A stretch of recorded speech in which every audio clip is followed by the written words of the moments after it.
working. Oh, wahoo, my new live. All right, so now you should be able, when I go live, you should be able to see it on the ChemNewts Tutorials YouTube channel. I think. But yay, there is a live now notification, and that's what, hi! That's what I wasn't sure that was happening before, so I wanted to do a little test, and I thought that it would be fun to take an opportunity to chat a little bit about some different dye concentrations and things I've done with some Breaking Violet and some Breaking Black. And I also have a huge new box from NitPicks that I thought I would open up. But yeah, I hope that you guys are all having like a nice fall day and that you guys are safe from all of the disasters and everything that's been going on. Sorry, I got I'm lucky my parents were able to evacuate and their home is fine in Florida. But I hope that, well, I hope that the rest of you and your family and loved ones are all doing okay. But changing gears, so Breaking Violet yarn. I think that one of the best ways to really show the extremes of breaking food coloring is by dip dyeing. And so this is some yarn that I created using a ½ teaspoon of Wilton's Violet and 2 tablespoons of white vinegar. And I dipped dyed the yarn in the fiber slowly, and we broke into like a magenta and a teal. But if you dip dye really, really fast, you can still get some cool breaking, but you might not go all the way to the teal. In this yarn, the exact same setup, but I don't really get a teal. I kind of get a bit of a lavender at this end. And really the only difference is I think that with the one that didn't get the turquoise, I dipped that into the dye bath a lot faster. Because when you're at higher concentrations of the food coloring in the dye bath, it then takes a little longer for the red to absorb, and so you can see less breaking, although still breaking. So this yarn, what happened if you use more dye, like a whole teaspoon of dye? Well, I haven't tried using quite that much yet. So I'm assuming that, I mean, the color at this magenta end is pretty saturated. It almost is, well, not quite glowing, but it's a very, very vibrant pink. And so I think with more dye, well, I'm going to show you in a minute what, you know, ½ a teaspoon and then1/4 of a teaspoon and compare those. But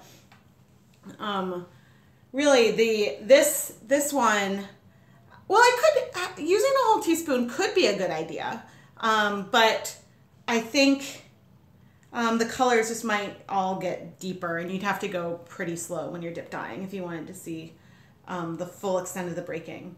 But I think this yarn is actually close to what I was hoping to achieve with my dip dye Breaking Wilton's Violet in reverse video, and I accidentally achieved it using more concentrated dye and just dipping in a bit faster because I got the pink gradient to pretty much go the whole way. But, and then here is the fully broken Wilton's Violet food coloring skein. And so this is pretty reproducible because on a different day, here's a different skein of yarn. And I mean, you can tell that I dipped at slightly different rates, but you can, using the same concentrations, I was able to achieve a blue again. Yeah, so again, this one was also done using a ½ teaspoon of Wilton's Violet food coloring and 2 tablespoons of white vinegar, and I think about 8 cups of water. And then this one right here was done using a 1/4 teaspoon. And then all the other conditions were the same. And so I just kind of want to bring these up side by side. The most noticeable is the difference of the light blue. So as you increase the concentration of food coloring, your blues get more vibrant. Some of the midtones are actually very similar. And even at the red ends, I mean, you can tell which one has more dye in it, but they are both have segments that are as vibrant in the pink section. And I think that having more dye means, and using the same amount of yarn means that all the dye absorbs slower, so you're able to get a little more of an even gradient when we have more dye than half. But the color, except for the blue, it's not necessarily twice as dark or twice as vibrant. So it's just an incremental difference. But I thought it would be more fun to show you guys on camera than in a blog post. But from back here, you know, you can really see kind of a difference at the blue end and less of a difference at the pink end. And even comparing, you know, this blue to the one that, to the half teaspoon one that I didn't break as much, you can see that it is more blue than that end, but it's overall a bit paler. Yes, this is Wilton's food coloring. This is all done with Wilton's Violet food coloring. And I was just playing around with my recipes to see, you know, what my favorites were. And I had used half a teaspoon. I used half a teaspoon with when I did the really long gradient using a worsted blank that I made on one of those crank knitting machines. So I really liked the way those colors came out, so I wanted to do it again just on some. This is just 100% wool worsted weight yarn. Have I ever dyed with acid dyes? I have not.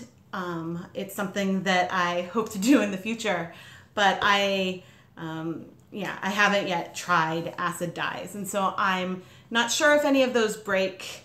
I have no personal experience and haven't read up on it enough, but I know that it is easier to get a more consistent color. And unlike food coloring, where you don't really know what the concentration of the different dye molecules and stuff are within the dyes, there's more information about like how, like when someone has made something specifically to dye fiber, there's more information so you can have like an equivalent amount of colors. So is food coloring a better way to start out as a beginner? I think that I started with food coloring because it was a bit more accessible. I could use, since it's food safe, I can use my kitchen pots and pans, and with acid dyes, commercial acid dyes, I would want to have a separate set of pots to use those, because they, you know, the dyes aren't food grade, and I wouldn't feel comfortable using those in the same pot as I would with cooking. There's a comment that food coloring is cheaper. I'm not necessarily sure if, you know, a 1/2 ounce jar of powder acid dye for the amount of fiber it can dye, whether or not it would work out to be cheaper than food coloring. Ultimately, I think food coloring is an easier gateway to the dyeing world for people, because even, I mean, I started with Kool-Aid, which you didn't even need to add any acid. It was all present right there in the packet. So Kool-Aid was super easy to start with. And then from there I was like, oh, liquid food coloring is cheaper per the amount of dye. The next question is food coloring color fast? And the answer is yes. I have a video on the channel where I took a swatch of a little knit swatch that I made out of yarn that I dyed with food coloring, and I put it through the washing machine on cold with laundry detergent, and it came out you know, a little fluffier, but the colors were just as vibrant as they were. And I have knit blankets dyed with food coloring and hats that I've been wearing for years. It will fade if you leave it in sunlight, but a lot of commercial dyes will fade in sunlight as well. But yeah, okay, so this is the, oh, no problem. That's why I'm here. I like answering your guys' questions. So the difference, I would say, between using a 1/4 teaspoon and a 1/2 teaspoon on 100 grams of yarn is pretty significant. The blue that you break into gets a lot more vibrant. And I mean, it could have been the speed at which I was dip dyeing, that this blue felt pretty muted. But also, you know, on 100 grams of fiber, I think that if I were going to pick between the two, I would go with a 1/2 teaspoon of Wilton's Violet, and because I really like the vibrancy of this one. And so using Wilton's Black, I did the same thing. I did this twice, and in one skein I used 1/2 teaspoon, and in the other skein I used a 1/4 teaspoon. And so here is a side by side of these gradients. And in this case, the changes are even more subtle, I think. And when you get at the darker ends, in both of them, it's almost a brownish maroon. And while they were wet, one of them really looked clearly a lot darker. But now that they're dry and in the poor lighting in the evening in my dining room, they look pretty similar as like a maroon brown. Someone had asked before if they would get, if you could get a black out of black food coloring. And I think that you would probably have to use a lot. So maybe if I tried, you know, a whole teaspoon or 2 teaspoons, I could get something that would start to approach a black. But in this case, it's pretty brown. Would you double the amount of dye in the pot if you were to dye 2 skeins at the same time? I think that I would try to double the amount of water and the amount of dye in a pot. 8 cups of water is pretty low to dye 2 skeins at the same time, because it just like there just isn't enough space. But so I think that, I mean, I haven't tried dip dyeing 2 at the same time. I've done back to back, like in the same pot, reusing the same pot and adding more dye, and so that works fine. But yeah, I would increase the volume as well. Do you keep yes, the question was if I kept the vinegar consistent in both. And so with the blacks, what I had to do was I started with 2 tablespoons of vinegar for both of them. And then after I had dip dyed all the way and had the end in, I briefly removed the yarn, added a 1/3 tablespoon of vinegar, and then put it back in. Because the blue, one of the blues in the Wilton's Black just wasn't binding to the yarn with 2 tablespoons of vinegar. It needed it to be a little more acidic.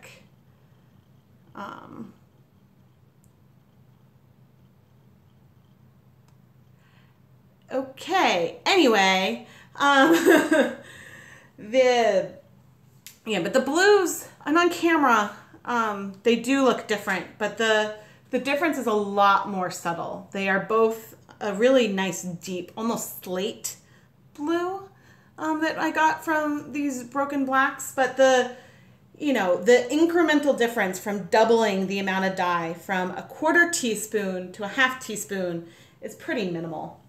And so where I thought that it made a huge difference with the Wilton's Violet, with the Wilton's Black, the difference wasn't as significant. And I think I actually prefer the one with a little less dye because the contrast between the blue and brown is a little less, what's the word I'm looking for? There's a little more contrast between the blue and the brown. That's why I like the less dye a little better. Or the blue and it's really kind of a burgundy more than a brown. But yeah, I mean, also the nice thing about preferring the one with a little less dye is that you can dye more with 1 container of food coloring. So that's just a nice little bonus. Have I ever tried dyeing with a teal food color from Wilton? I believe that the teal food color I can't remember off the top of my head, but the teal food color might be the one that's equivalent to McCormick's Neon Blue. I believe that that just has one of the blue molecules, but I cannot remember. I can't remember it off the top of my head if it, I can't remember if I can't remember what the concentrations are. Wow. All right. I think I might start needing a moderator for some of these comments. But anyway, I think that, you know, I thought that it would be worth showing the different concentrations that I used of dye to show just how similar. I mean, from right here, actually, these look really similar and you almost can't tell the difference. But I'm still nowhere near getting a black with the food coloring. Thanks, Felicia.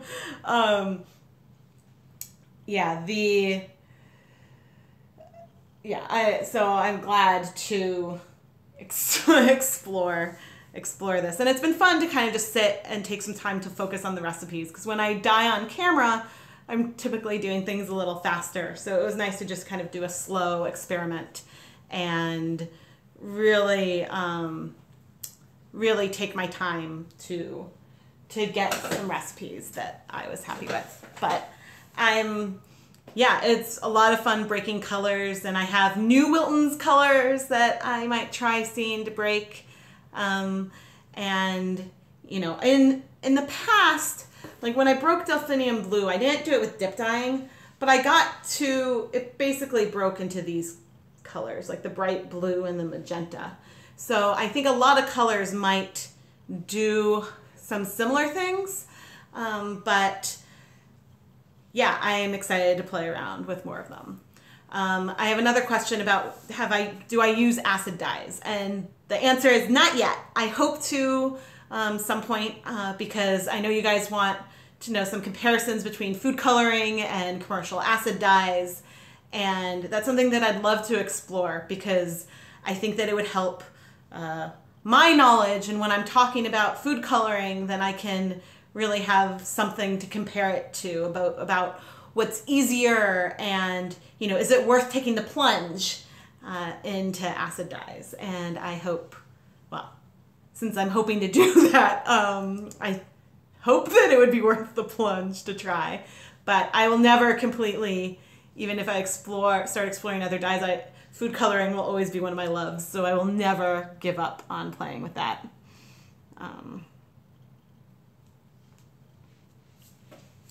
So now I think that it's time to, and this won't take that long, but it's time to unbox this huge, I think this is the biggest box that I ever got from a NitPicks order. But I figured it would be fun to show you guys, and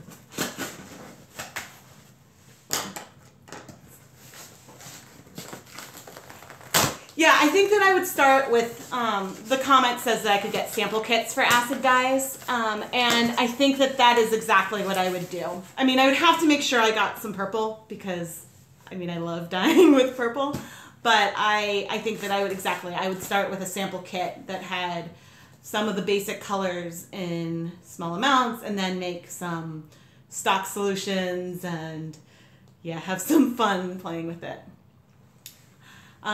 Another question is, do I have any videos using a crock pot with Wilton's? I do not. That is something that is on my list. I have an extensive list of videos I'd like to make at some point.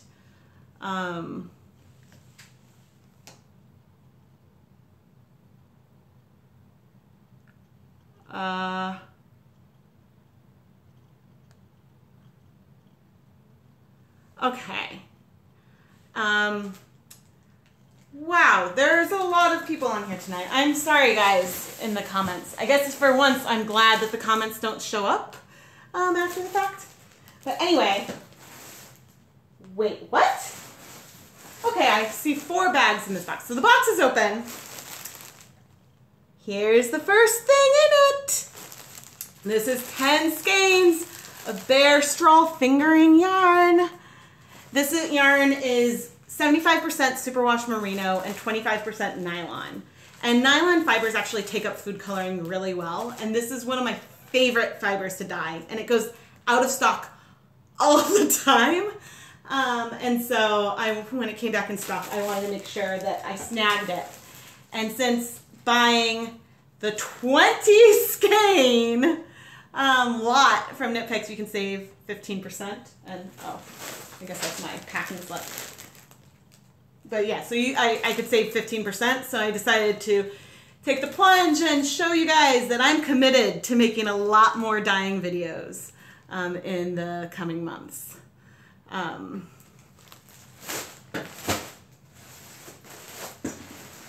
But that's not all that's in the box. I also have 20 skeins of NitPicks Bear worsted weight yarn.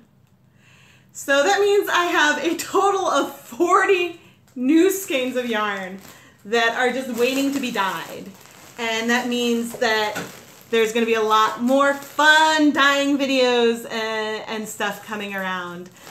And I have some other exciting projects that I will be sharing in the coming weeks. And just know that all of this is part of it. So yeah, I'm pretty excited. And I'm really excited. And yes, a stash overload. Hopefully I can find a place to put it. And I'm glad you guys enjoy the videos. It's been a lot of fun, and I consider you guys to be a really big part of this journey, and you guys have really inspired me a lot to keep going and to continue experimenting. And yeah, and I really like sharing it with you. Am I going to sell any of it after dyeing? Let me just say, I don't have any plans of setting up a shop right now. But there might be some, well, okay. More details are going to be coming soon about what is going to be happening with this massive stash of hand-dyed yarn that I am accumulating. And yeah, and so as I branch out, as I said, I'm not going to be leaving food coloring behind, but I hope to do many different dyeing explorations with you guys in the future. And so, yeah, I thank you guys for stopping by and joining me tonight. Maybe sometime in the future I will be doing, maybe I'll do some live dyeing yarn on the channel. And yeah, okay, so Stephanie just said that every time I post a dyeing video, you're one step closer to trying it yourself. You should do it. It's really not hard. You can even dye 20% wool, 80% acrylic. That's how I started. I got some Kool-Aid and I started mixing it up and applying it to the yarn, and it was so much fun. And as you can see, here I am now filming videos and sharing it with all of you. So you should absolutely try it. And I love it when you guys share your pictures with me on Instagram and Facebook and everything. It's so fun. And I just wish that I could knit it up fast enough to share that with you guys as well. But I am starting to drown like all this yarn. Does NitPicks sponsor you? No. I have no sponsors or anything like that. I'm just a fan of NitPicks yarns, and they had since they sell bare yarn by a single skein, it was more accessible for me without having to make a commitment of buying 5 kilos of yarn at a time. And so it really helped me try out a bunch of different things to figure out what my favorites were. They should, maybe some point I'll reach out and see if they want to sponsor a video or something. I think that, I would. That would be really exciting.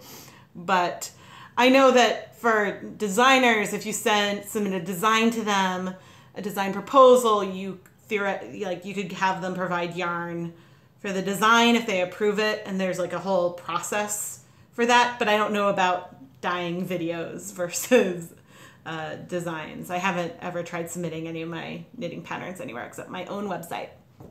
But I do have some knitting patterns, and most of them are available for free on my website, chemknits.com. And so there are a couple that I sell, but most of them I try to offer for free because, you know, I like to provide information, I suppose. And, oh, thank you guys. Yeah, and make sure you subscribe to the ChemKnits Tutorials YouTube channel so that way you can get a heads up when I go live. And I got another request today to do some more live spinning, so maybe there'll be some more of that coming up. But yeah, and I'll just come back with my favorite signature Pretty Broken Violet yarn. This is, I think, my favorite colorway. Although you never know what other fun color breaking we can find. And I'm certainly not done exploring fun ways that I can break Wilton's Violet and bring beautiful colors. So,